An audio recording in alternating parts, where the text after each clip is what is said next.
Victoria, Queen Unbound is written by an amazing female writer, Daisy Goodwin. Queen Victoria is on her deathbed and, prompted by her children, is inspired to look through her diaries that she wrote all throughout her life, but particularly the diaries that chronicled her relationship with Albert. And in exploring these diaries, she comes to realise that actually some of what she wrote was quite untruthful. On paper, it's set a lot of it in the kind of present day in the diary room where Victoria's diaries are.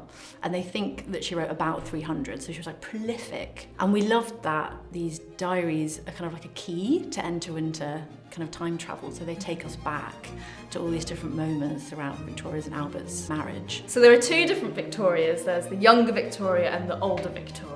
And the younger Victoria kind of emerges from these diaries, so she sort of springs out from the page. We're really lucky because there's so much kind of available to us in terms of research and imagery of Victoria and her family. You kind of meet our older Queen Victoria in her almost like widow's uniform, and the rest of the family in present day are almost in like a pre-mourning. It's quite a kind of sombre world. And then we have young Albert and young Victoria who take us into the kind of 1840s, 1850s, a world of colour, a world of kind of ceremony. We've got an amazing company of actors on this show, 6 actors, all at the top of their game. We've got Amanda Boxer and Jessica Rose as our Victorias, and then we've got a brilliant group of actors around them. The British public have consumed this idea of Victoria and Albert being this real love story. And so I think the version of Victoria and Albert that we meet doesn't necessarily correspond with how the public might have perceived them. We sort of see a very different side of a marriage and all of the tensions and friction of power within that particular